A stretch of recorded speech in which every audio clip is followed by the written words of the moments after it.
السلام عليكم ورحمة الله. إن الحمد لله نحمده ونستعينه ونستغفره ونعوذ بالله من شرور أنفسنا ومن سيئات أعمالنا. من يهده الله فلا مضل له ومن يضلله فلا هادي له. أشهد أن لا إله إلا الله وحده لا شريك له وأشهد أن محمدا عبده ورسوله. أما بعد.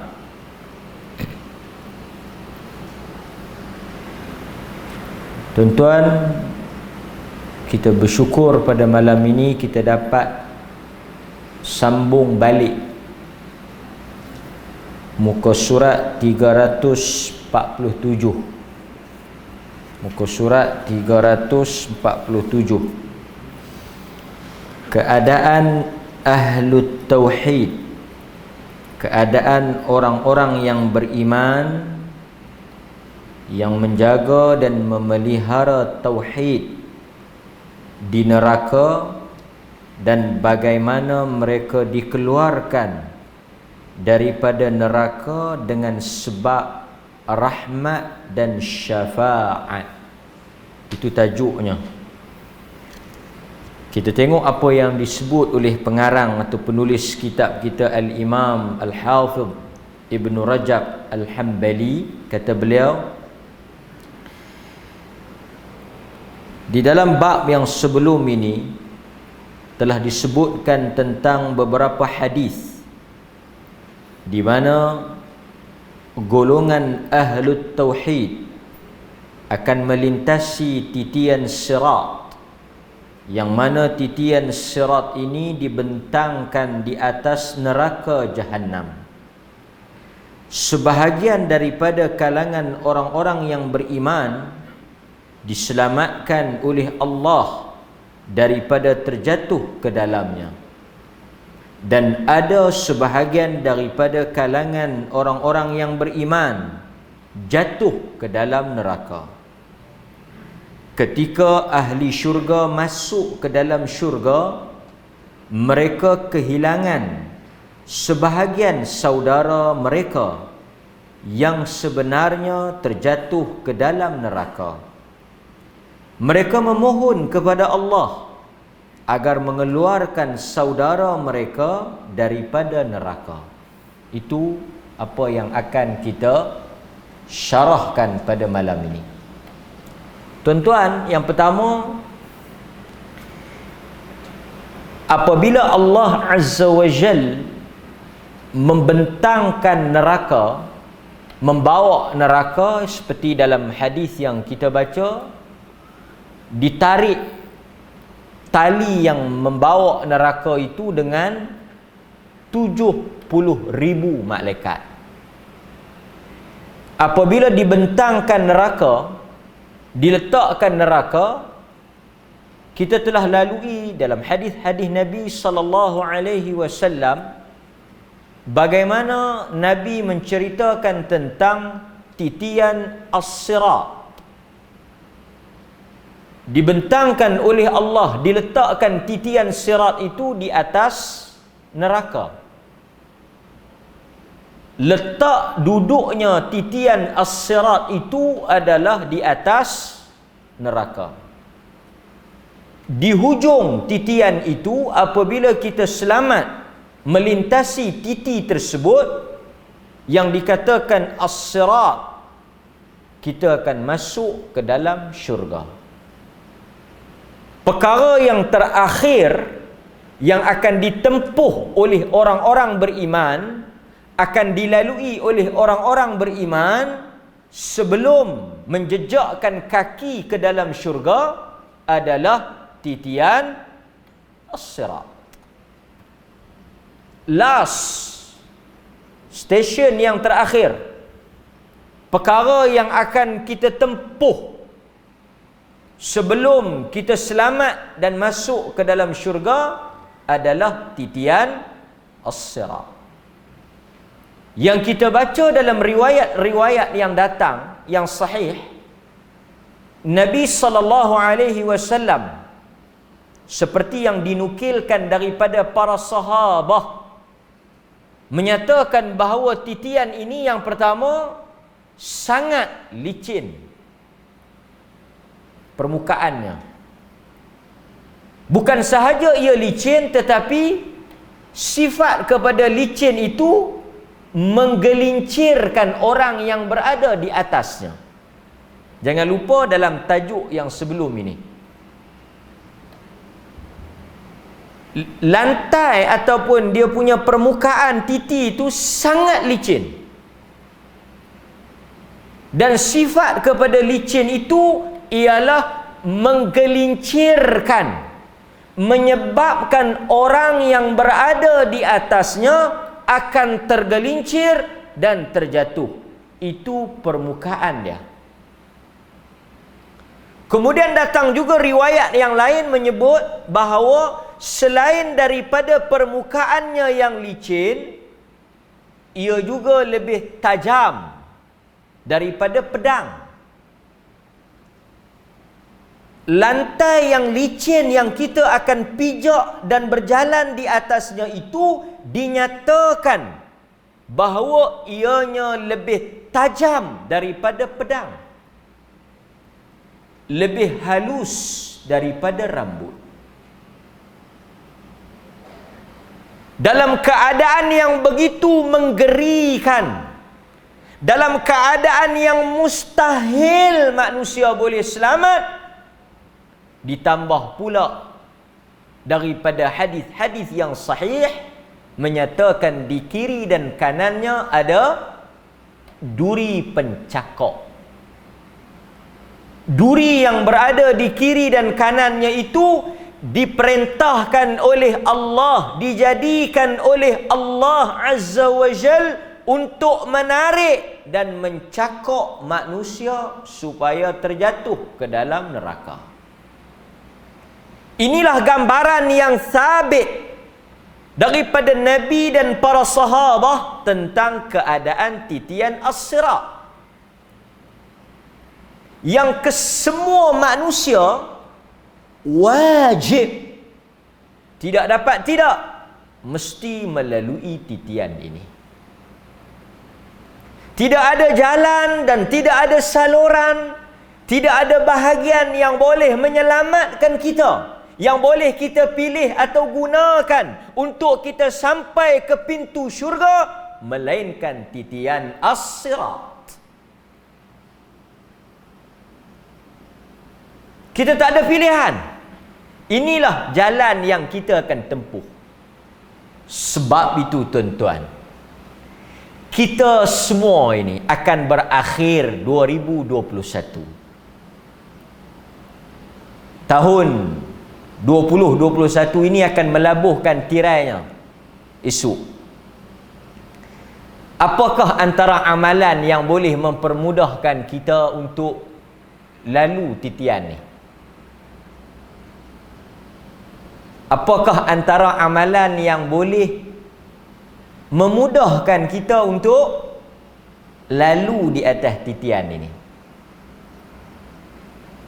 Salah satunya tuan-tuan, dalam hadis Nabi sebut, man salaka tariqan yaltamisu fihi ilma sahhalallahu lahu tariqan ilal jannah.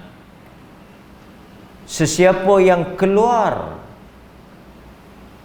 menempuh suatu perjalanan, yaltamisu fihi ilma, dia menempuh satu perjalanan untuk menuntut ilmu, sahhalallahu lahu, Allah akan memudahkan jalannya untuknya, untuk orang yang keluar menuntut ilmu, keluar mencari ilmu, keluar untuk mendapatkan ilmu, Allah sahhalallahu lahu, Allah akan mempermudahkan bagi orang tersebut tariqan, jalan untuk masuk ke dalam syurga.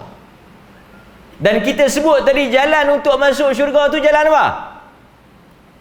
Macam mana kita nak masuk syurga? Kita kena lalu as-sirat. Sebab itu di kalangan ulama, dia kata hadis yang kata mudah jalan ke syurga itu, dipermudahkan untuk masuk syurga itu, dia merujuk kepada titian as-sirat. Jadi salah satu daripada amalan untuk memudahkan kita masuk ke dalam syurga, dalam erti kata mudah untuk kita lintas titian as-sirat, adalah keluar mencari ilmu. Maka saya menyeru tuan-tuan, termasuk diri saya, semua yang berada di sini, teruskan lazimi majlis ilmu, keluar mencari ilmu. Keluar ni, kita keluar daripada rumah kita, main masjid qaryah kita pun kira okey lah kan. Tuan-tuan keluar juga kan, duduk di rumah, tuan-tuan maghrib, tuan-tuan keluar main masjid. Tak boleh main 5 waktu pun tak apa, mari masjid, dengar majlis ilmu. Kalau boleh duduk sekejap antara maghrib dengan isyak, bukan lama mana kan, dan kita duduk. Mudah-mudahan tuan-tuan, asbab punca kita duduk dengar ini, apabila sampai giliran turn kita untuk lintas titian as-sirat, kita jadi seperti kalbarq, secepat kilat menyambar, katarfil ain, atau secepat kerdipan mata, karih, seperti lajunya angin, ka'ajawidil khil, sekencang penunggang kuda. Lebih pada tu kita tak nak lah kan, merangkak, mengesot, kita nak laju. Mudah-mudahan tuan-tuan. Jadi dia kata, ada di kalangan ahlut tauhid, orang-orang beriman ini yang selamat. Dia kata juga ada di kalangan ahlut tauhid yang jatuh ke dalam neraka. Ada yang selamat, ada yang jatuh. Yang jatuh ni siapa? Yang jatuh ni orang beriman, ahlut tauhid, tetapi bercampur amal baiknya dengan dosa.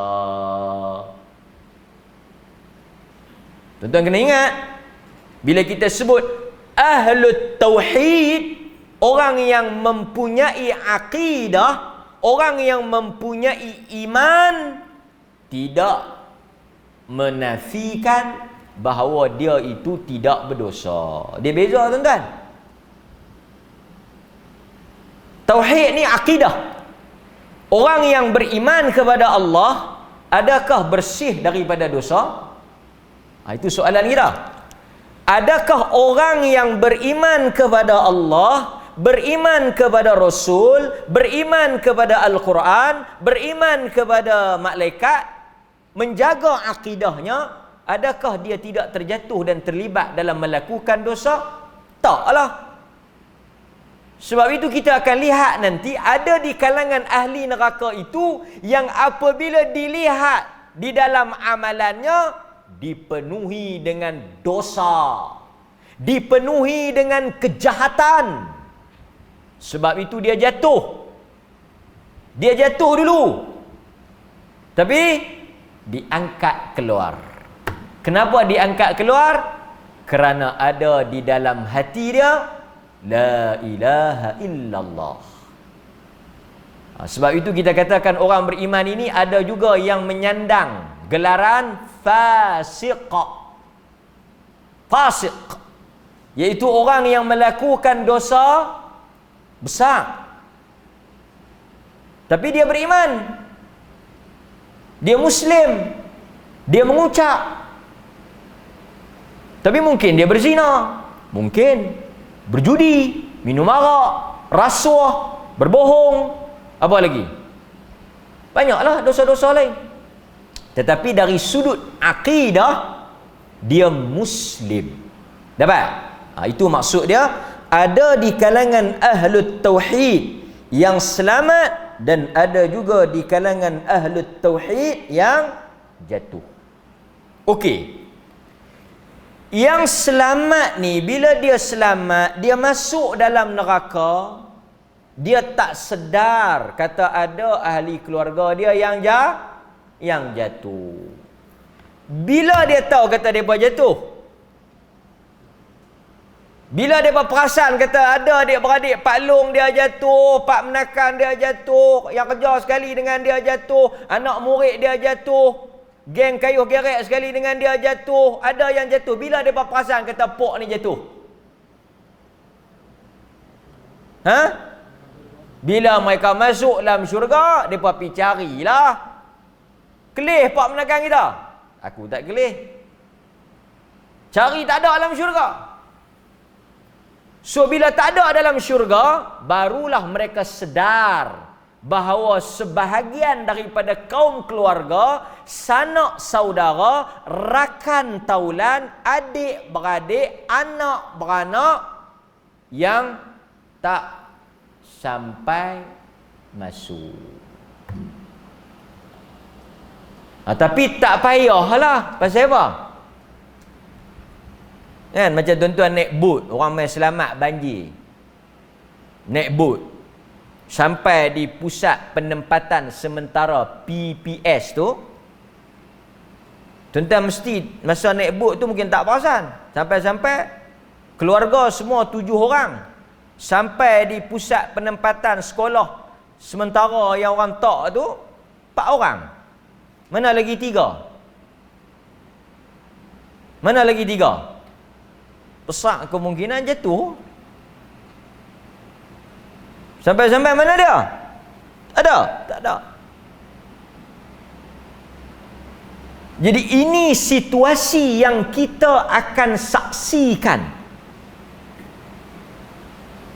Tuan-tuan boleh bayang tak? Tuan-tuan masuk dalam syurga, berdiri dalam syurga, melihat kiri dan kanan, mencari di dalam syurga, tidak nampak, tak jumpa anak kesayangan. Habis dah. Orang semua dah masuk habis dah. Maka tahu dan sedarlah kita bahawa yang ditunggu-tunggu itu telah terjatuh ke dalam neraka. Pasal itu kalau tak mau dia jatuh, di dunia lagi tariklah sama-sama. Di dunia lagi hereklah sama-sama. Di dunia lagi ajaklah bersama-sama. Kerana kita bimbang. Kalau di dunia lagi dia nampak jauh daripada kita, dia nampak hanyut daripada kita, kita gagal untuk tarik dia bersama dengan kita, itu merupakan tanda-tanda bahawa dia akan terjatuh di dalam neraka. Maka dalam keadaan itu, kata hadis yang kita akan baca ni, mereka tidak tenang. Maknanya mereka tak berhenti di situ. Mereka menghadap Allah Azza wa Jal dan mereka minta supaya dikeluarkan dan dibawa masuk bersama-sama ahli keluarga mereka ke dalam syurga. Ini yang kita akan baca dalam hadis yang diriwayatkan daripada Zaid bin Aslam, daripada Atha bin Yasar, dari Abu Sa'id Al-Khudri radhiyallahu an. Hadis yang pertama ni kita akan baca hadis Abu Sa'id Al-Khudri radhiyallahu an. Okey. hatta idza khalasal mu'minun minan nar. Tuan-tuan boleh tengok dia punya translation di dalam buku tuan-tuan. Dia tak bawa teks Arab dia. Saya akan baca teks Arab dia, tuan-tuan boleh tengok dia dah terjemah di situ. Hatta idza khalasal mu'minun minan nar. Apabila telah selamat orang-orang beriman daripada neraka, yakni selamat di sini mereka dah lepas masuk ke dalam syurga, mereka dah selamat daripada titian as-sirat, mereka telah dibawa oleh Allah dan mereka tidak terjatuh ke dalamnya.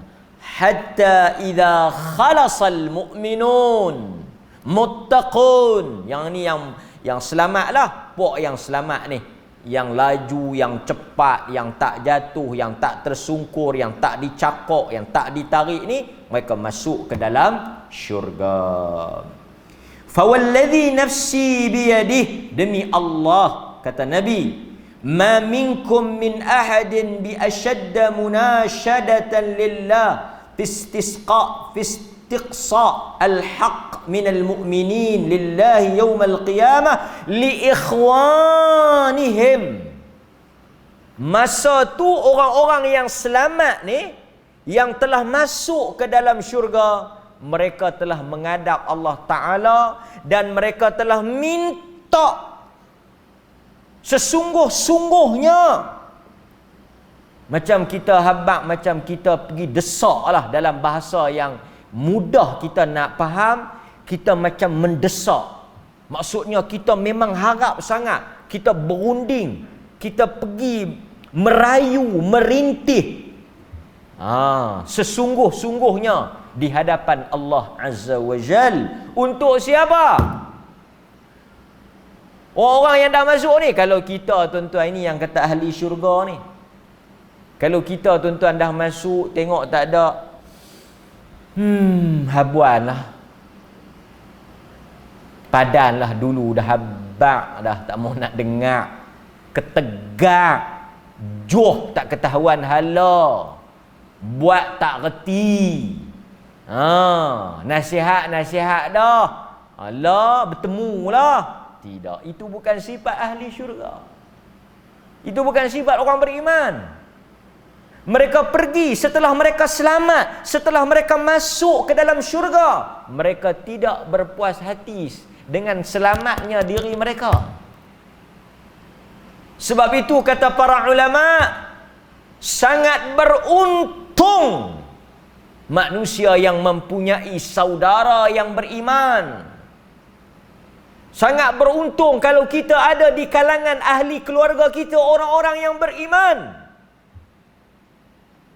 Sangat beruntung mempunyai kawan-kawan yang beriman, saudara yang beriman, teman yang beriman.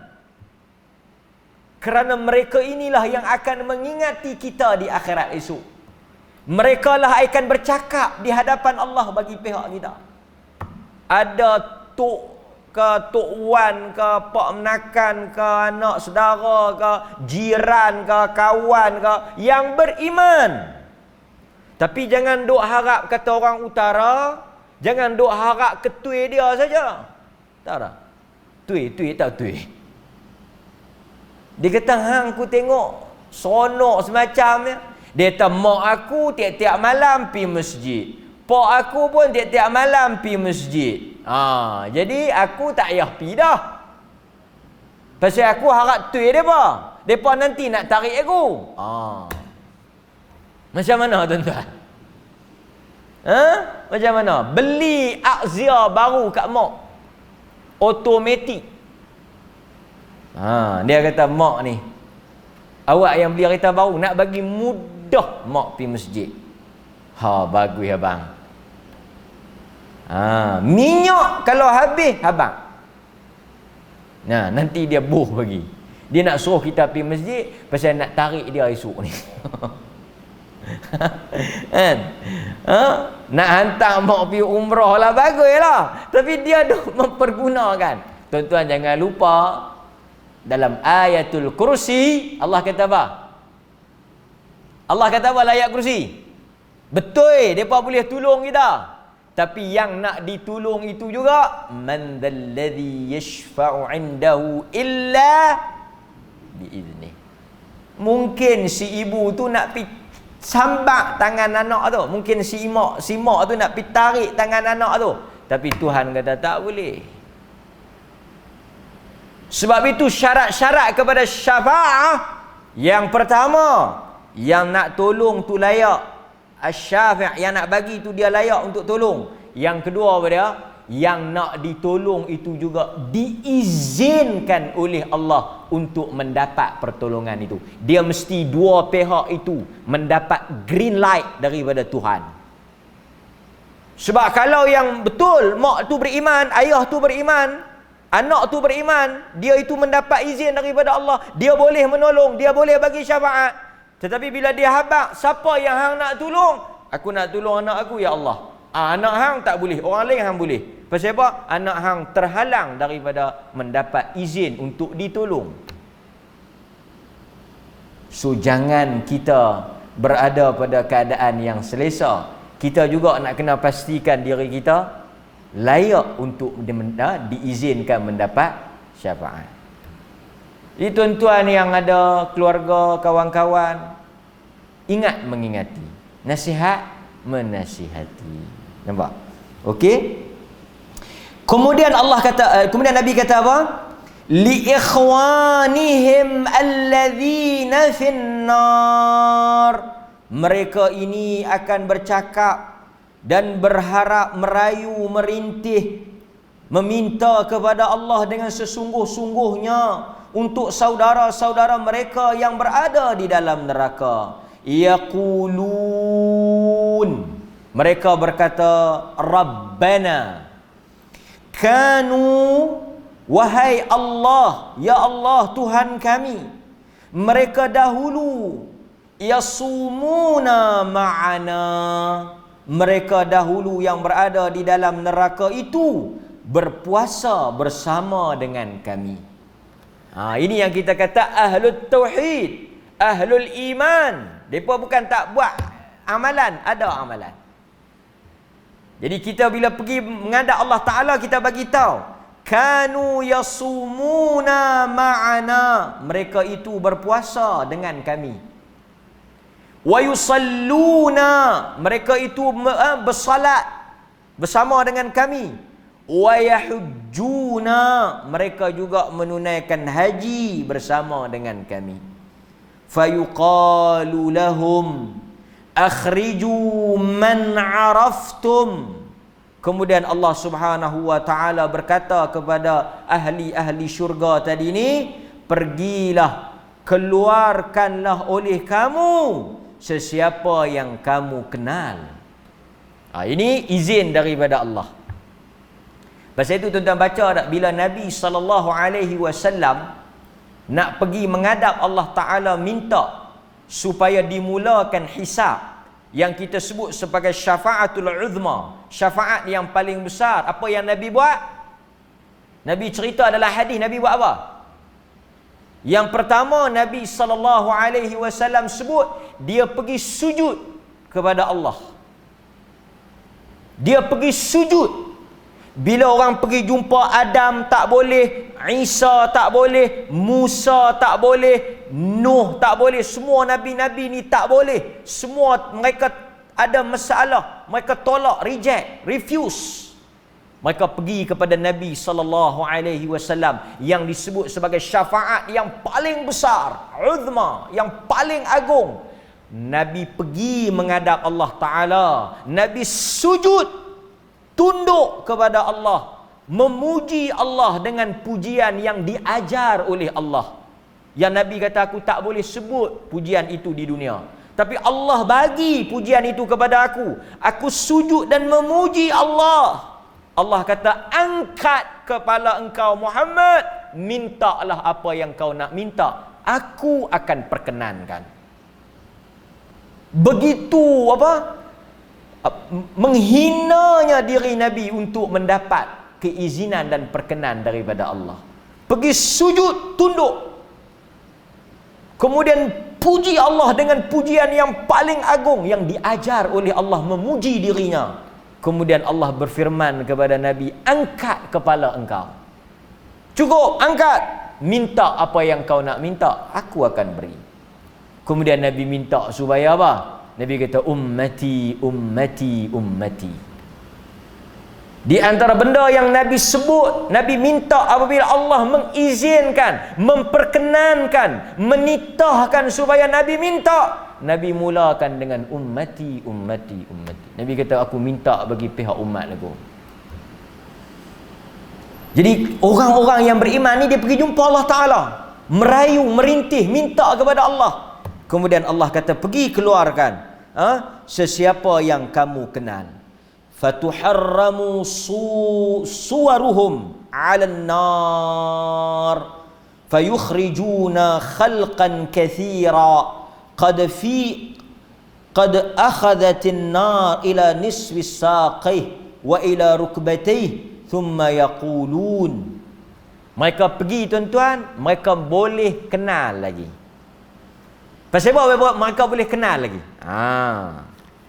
Bila mereka pergi untuk mengambil saudara ataupun di kalangan orang-orang yang mereka kenal di dunia ni, dalam hadis tu kata diharamkan api neraka ini membakar wajah, suar. Diharamkan api ini untuk bakar muka. Sebab apa? Sebab untuk kita recognize, untuk kita nak kenal siapa dia ni, dia duduk di mana? Muka. Hang kenal tak sekian-sekian ni? Ish, tak perasan, tapi kalau tengok muka kenal kot. Nampak? So Allah Ta'ala telah mengharamkan untuk api neraka ini sentuh muka, supaya muka tadi ini dikenali oleh ahli syurga untuk mereka pilih orang yang mereka nak keluarkan. Itu apa yang disebut di dalam hadis ni yang kita baca ni. Nampak tuan-tuan? Sebab itu dia kata di sini, dia kata fayatunuhum fayarifunahum bisuwarihim, yakni wujuhihim. Depa pi tu depa kenal melalui wujuhihim, muka-muka kita ni. Kita pun duk langut tunggulah. Pasal tu dia kata tu ada yang sudah terbakar sampai ke saq. Ada yang sudah terbakar sampai ke betih. Apa makna dia tuan-tuan? Ni kita dah bahas dah dulu. Macam mana dia boleh jadi? Ada yang terbakar sampai betih, ada yang terbakar sampai rukbatih, ada yang sampai kepala lutut. Ni pasal apa? Dia kata yang bakar sampai ke betih ni baru masuk. Yang bakar sampai ke lutut ni lama dah masuk. Tu dia terbakar lebih sikit. Dah. Apa yang menentukan kadar bakaran tu? Yang ni terbakar sampai sini, yang ni terbakar lebih sikit, yang ni terbakar sampai pinggang, tapi tang muka tak bakar. Tuan-tuan, apa indikator? Apa kayu ukur pada kadar api tu nak makan? Pasal apa dia makan kawan tu takat tu ya? Dia berhenti bakar takat tu ya? Wallahu ta'ala a'lam. Kata para ulama, yang dimaksudkan dengan dia makan, apa dia ni, orang-orang beriman ni pada kadar betihnya, pada kadar lututnya, adalah berdasarkan kepada kadar dosa yang mereka lakukan. Kadar dosa tu maksudnya kalau dia dosa banyak, dia punya kadar bakaran dia lebih daripada orang yang mungkin juga berdosa. Kerana tuan-tuan, kita kena ingat usul, asal kepada kita punya akidah ni apa dia? Manusia ni tidak sama taraf, level, makam kedudukannya dari sudut iman dan dosa. Kita semua ni satu tahap ke iman? Tak. Tuan-tuan mungkin 90%. Saya mungkin 60%. Mungkin ada 30%. Iman bukan sama. Iman ni dia ada tingkatan. Tak sama. Iman berbeza. Iman ayah dengan iman anak, iman suami dengan iman isteri berbeza. Betul tak tuan? Isteri mangkit tahajud, suami subuh pukul 7. Sama ke? Sama ke tuan-tuan? Mana sama? Yang isteri dengan tahajud, dengan subuh awal, dengan qabliyah subuh, dah habis dia semayang, dah apa semua berzikir meratik, dia pergi tengok kat katil, laki dia duduk belengkak lagi. Hei, mangkit bang, hei. Kuih berapa dah? 6.50. Sama ada iman dia bang? Sama tak? Tak sama. Dah lagu tu takkan masuk syurga sama. Dia tengok-tengok bini dia. Oi, hang hok mayang awal pun dengan aku mayang kuih 7 pun duduk sekali. Okey ya. Lah. Tak sama. Sebab itu syurga ada a'la, ada adna, ada yang tinggi, ada yang rendah. Apa yang menentukan syurga yang tinggi dan rendah itu adalah kadar amal, kadar iman, kadar takwa. Semakin kuat iman dan takwa, semakin tinggilah kedudukannya di dalam syurga. Takkan sama orang yang Tok Imam kata betulkan sah, dia dah terpacak dah, dengan Tok Imam duduk iftirah dia baru takkan sama tuan-tuan. Orang yang mai awal dengan orang yang mai sayuk. Dia kata, hang tiap-tiap kali masbuk, aku Tok Imam duduk tengok muka aku, tak masuk duduk sekali. Tak ada beza tuan-tuan. Nampak? Tak sama. Pasal itu ada beza. Setiap manusia itu. Demikian juga dosa. Dosa ada yang kabair, ada yang sagair, ada yang dosa besar, ada yang dosa kecil. Nampak? Ini yang kita kena faham. Jadi bila tak sama syurga, neraka pun tak sama.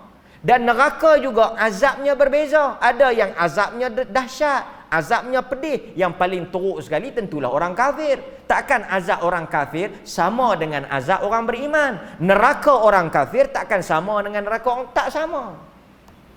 Maka ini yang kita perlu faham. Tapi tuan-tuan jangan seronok pula. Oh, dia kata kalau bakar takat atas, bakar takat kepala, bakar tak buku lali, atas lain tak terbakar, tak apa, tahan bi ya. Jangan mamai tuan-tuan, ahwanul azab. Seringan-ringan azab itu terbakar kakinya, tetapi yang menggelegaknya bukan sekadar kaki, otaknya.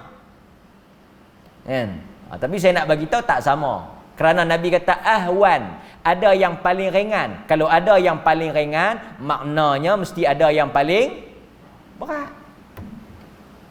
Nampak tuan-tuan? Tapi kita macam itulah. Dalam soal dunia kita dalam soal dunia ni kita tak mau yang lekeh-lekeh. Tapi dalam soal akhirat lekeh-lekeh tak apa. Soal dunia ni, dalam bab dunia termasuk saya lah. Kita mesti mau yang terbest. Terbaik.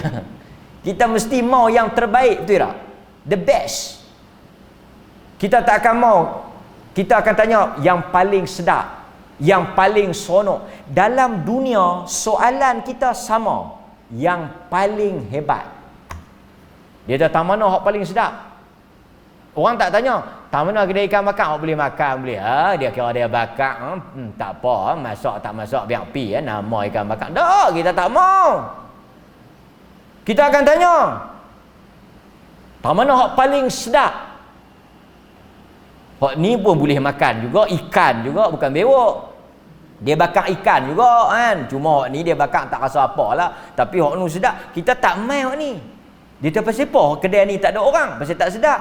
Kita sanggup beratok pasal yang tu paling sedap.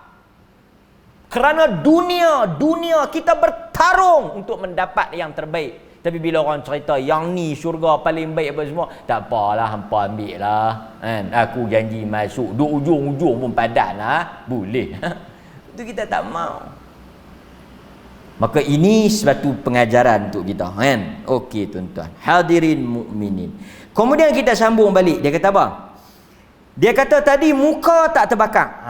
Muka tak terbakar. Pasal tu kita pun kadang-kadang tengok orang dia jaga muka no.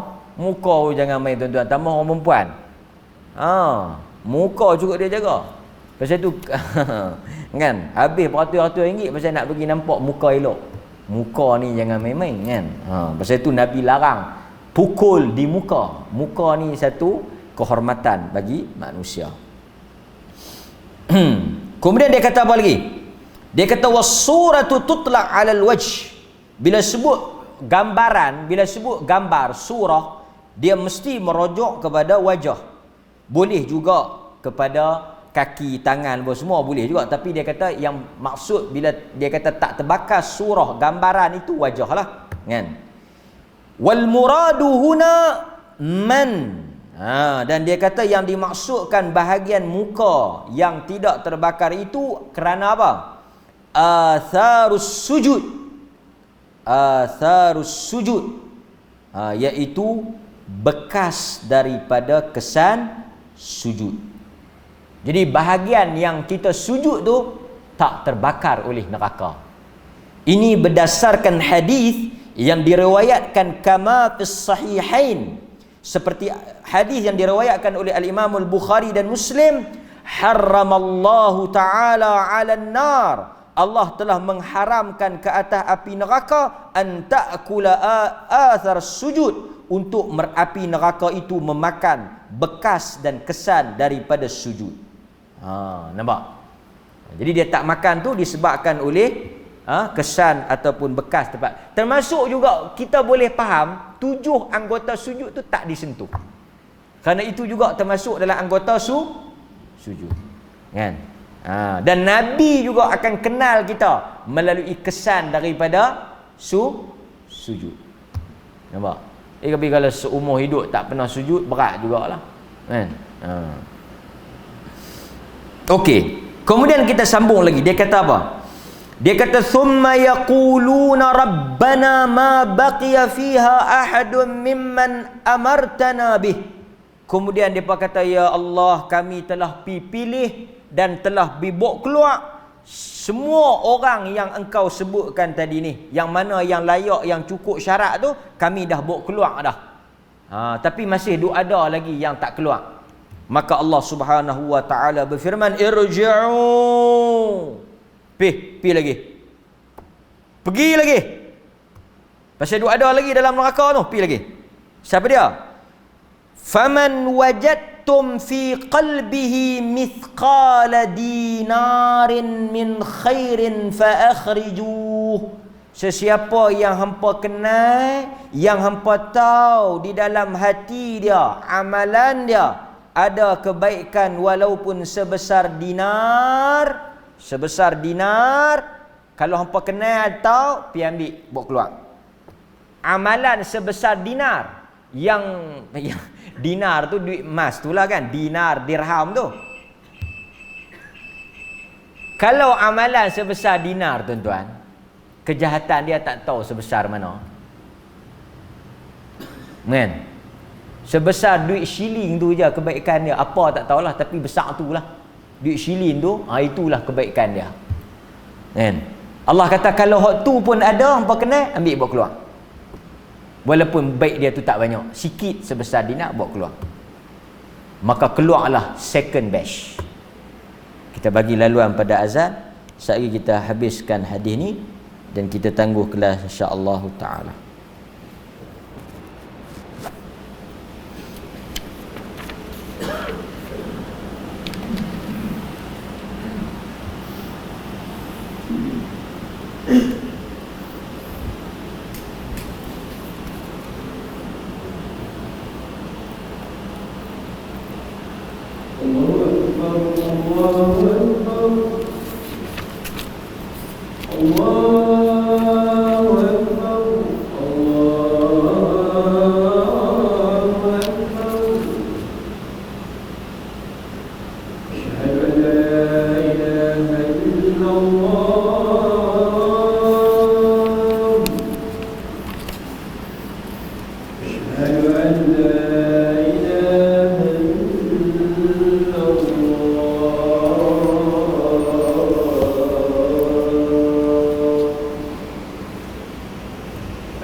Irji'u faman wajadtum fi qalbihi mithqala dinarin min khair.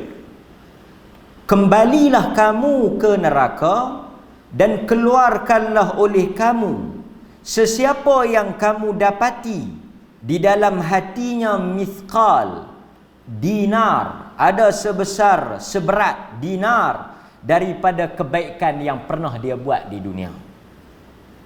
Fa'akhrijuh, ambil dan keluarkan dia daripada neraka. Tarik dia keluar. Kemudian mereka pun pergi dan buat. Ambillah pula orang yang kebaikannya sebesar dinar, kejahatannya lebih besar daripada kebaikannya. Ambil, bawa keluar.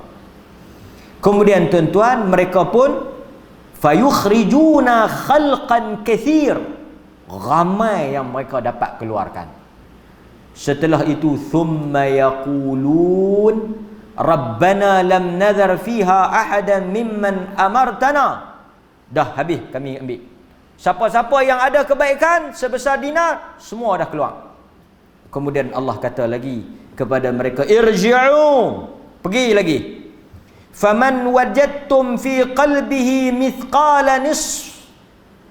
Yang tadi ni kebaikan dia sebesar dinar. Yang ni kebaikan dia separuh, nisfu dinar, setengah dinar. Pasal apa dia tak keluar hak tadi ni? Pasal apa dia tak ambil? Pasal dia tak cukup 1 dinar. Dia setengah, kebaikan dia setengah dinar. Maknanya lebih sikit lah. Dia keluar lambat sikit. Maka mereka pun pergi cari pula yang kebaikan yang setengah dinar ni. Maka keluarlah habis yang mana geruk setengah dinar ni. Bukan setengah dinar dosa, nak? Bukan setengah dinar jahat, setengah dinar kebaikan. Nampak? Kemudian mereka mari kepada Allah, mereka kata Rabbana lam nadhar fiha mimman amartana ahadan. Semua yang mana kebaikannya setengah dinar telah kami keluarkan. Kemudian Allah Subhanahu wa taala kata, irji'u, pergi sekali lagi, diizinkan kepada kamu untuk kamu mengambil sesiapa sahaja di dalam hatinya ada kebaikan sebesar zarrah daripada kebaikan, juga boleh dikeluarkan. Tadi mungkin kita nak tolong dia, tapi tak cukup syarat. Kali ni Allah Ta'ala kata, kalau ada sebesar zarrah. Zarrah ni, saya tak tahulah, ada terjemah biji sawi. Zarrah. Ada yang terjemah atom. Sebab atom ni katanya yang paling kecil. Sebab itu bom atom tu dia sangat, dia atom kan. Tuan-tuan, proton, elektron apa semua tu lah. Tuan-tuan mengaji atom tu kan. Sebesar atom. Zarrah tu. Jadi, kalau ada yang tu pun, tapi tuan-tuan, syarat dia apa?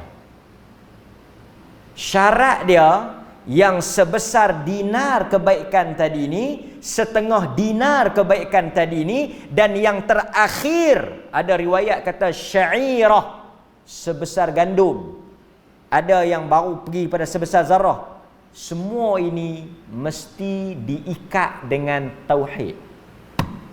Saya nak tanya dekat tuan-tuan, ada tak kebarangkalian, possibility, boleh jadi tak orang kafir kebaikan dia sebesar lebih daripada dinar. Ada atau tidak kemungkinan yang tuan-tuan kena orang kafir yang baik? Banjir ni, tuan-tuan tahu banjir boh ni, antara pihak yang jamu orang makan, geng mana? Gurdwara nana sahab hai. Gurdwara atau Gurdwara? Sikh, Sing, kuil Hindu, gereja Kristian, tokong Cina, Islam masjid. Ni kena habang. Pasalnya tak reti ketahuan mana celapak cuci ikut dan ni. Bagi ketahuan yang ni masjid yang bercuci lah. Kan? Tokong kuil tu biar mereka lah. Kan? Kalau Gurdwara ni untuk orang Sikh, Guru Nanak. Kalau di Perlis ada Gurdwara? Ada.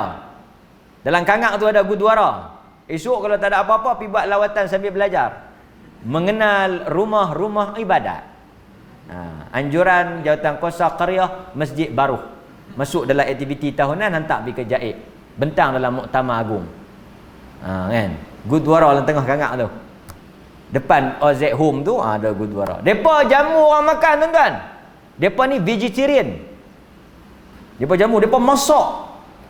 Siapa yang banjir bagi makan, jamu makan. Ni semua. Dal, cipati pun semua ni. Kan? Free of charge. Takkan sebesar dinar. Oi, sayur mahal tau lah ni. Sayur mahal. Lah ni siapa makan sayur kaya? Kita rabuk ke tepi-tepi jalan tu ya sayur. Sayur mahal. Mereka jamu sayur. Banyak ada kebaikan mereka. Tetapi bila kita nak bantu mereka, di akhirat esok, yang menghalang mereka untuk ditolong adalah kerana mereka tidak termasuk di kalangan Ahlut Tauhid. Walaupun kebaikan mereka kita tak nafikan, mereka baik, mereka tolong, ikhlas. Kita tahu, mereka tak minta duit. Mereka pun tak bagi masa bagi makan tu, masuk sik dah. Mereka memang jamu, memang bagus. Memang kita kenal, bagus, baik. Itu belum cerita lagi lah, Kristian ke apa tu, kita ambil yang Gurdwara yang heboh isu dia tu. Mereka tolong orang, mereka ada kebaikan, mereka orang kafir ada kebaikan, kita tak nafikan.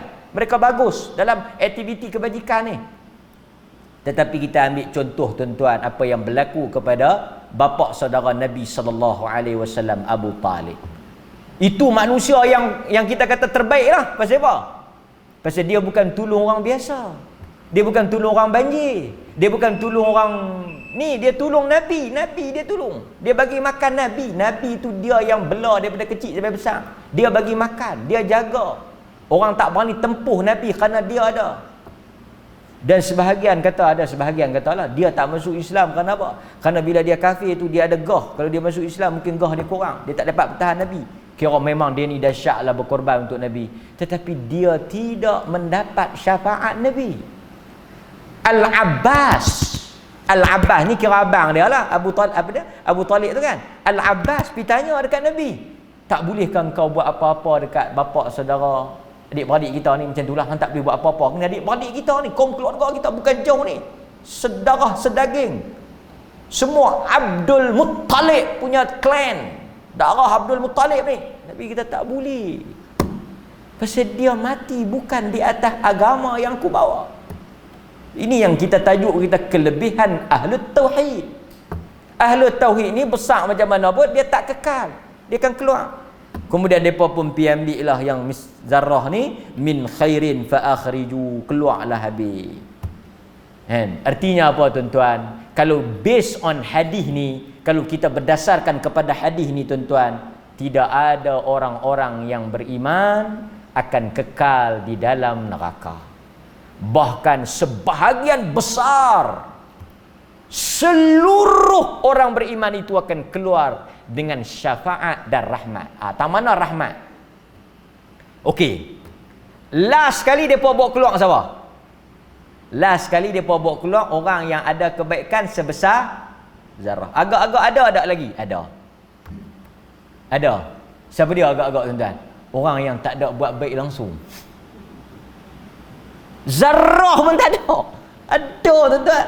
Yang memang kacang, segala kacang hantu ni. Yang tak ada baik tu. Akhirnya tuan-tuan dalam hadis tu, kita tengok dalam hadis tu dia kata apa? Di dalam hadis, dalam buku tuan-tuan pun ada.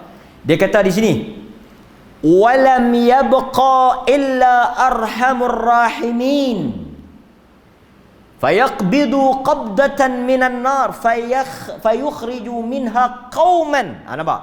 Last sekali Tuhan bawa keluar. Yang ni Tuhan bawa keluar last sekali, iaitu suatu kaum, suatu golongan, grup lam ya'malu khairan qat, yang tidak pernah buat baik walaupun qat, sedikit pun.